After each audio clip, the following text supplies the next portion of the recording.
Bismillahir-Rahmanir-Rahim.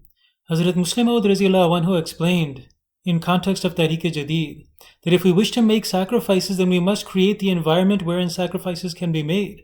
For example, if we are barely living within our means, even if we wanted to offer everything that we have as a sacrifice, we could not offer anything. There are many times when the Jamaat needs us to make special sacrifices.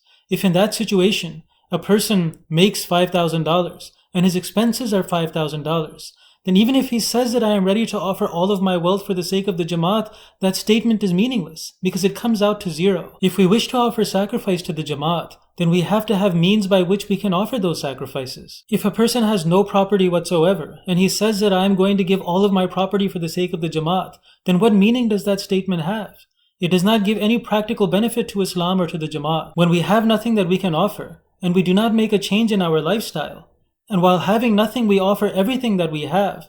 Huzur said that if a person does this deliberately, then he is a hypocrite who is foolish. And someone who does this out of ignorance and enthusiasm, that person is sincere but is foolish. If we wish to be able to make sacrifices when the Jamaat is in need of us to give sacrifices and to be joined in those blessings, then we must make preparations ahead of time. And this is what Tehrik-e-Jadid has come to teach us, a change in our lifetime by which we create an environment in our lives that is conducive to sacrifice. Hazrat Muslim Maud Raziyallahu Anhu explained that for this sacrifice it is necessary that our families be involved as well. If our spouse and our children are not also willing to give a sacrifice, then there is very little we can do to change our lifestyle. And our individual lifestyle change cannot have as great of an effect as the effect that changing the lifestyle of our family does.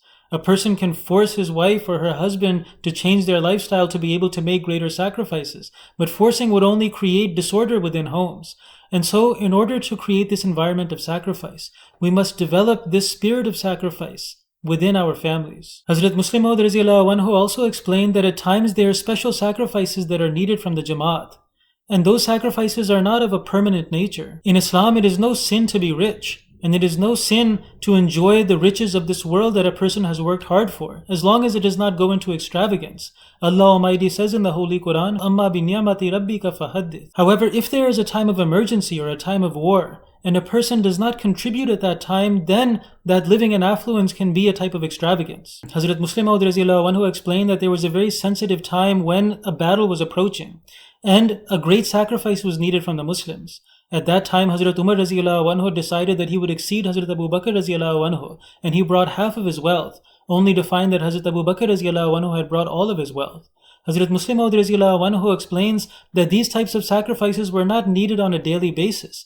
Hazrat Umar and Hazrat Abu Bakr Raziyallahu Anhuma understood that this was a sensitive time when a special sacrifice was needed as an emergency. Similarly, in the Jamaat, many times come when there is a need for Ahmadis to offer special sacrifices. So Hazrat Muslim Maud Raziyallahu Anhu explained that many of the temporary restrictions he wished members of the Jamaat to impose on themselves in order to increase their sacrifices were not necessarily of a permanent nature, but they were because of a situation that required an emergency response. In this context, Hazrat Muslim Maud Raziyallahu Anhu mentioned several different types of lifestyle changes that he wanted Ahmadis to impose on themselves so that they could make special sacrifices in the early years of Tehrik-e-Jadid. In this day and age, what we can learn from this is that sacrifice is not just giving money for the sake of Tehrik-e-Jadid or giving money for the sake of Allah Almighty, but sacrifice is also creating that environment in our lives. We don't know when an emergency is going to come, and when the Khalifa may ask us to give all of our wealth for the sake of Ahmadiyyat. At that time, if we are living paycheck to paycheck,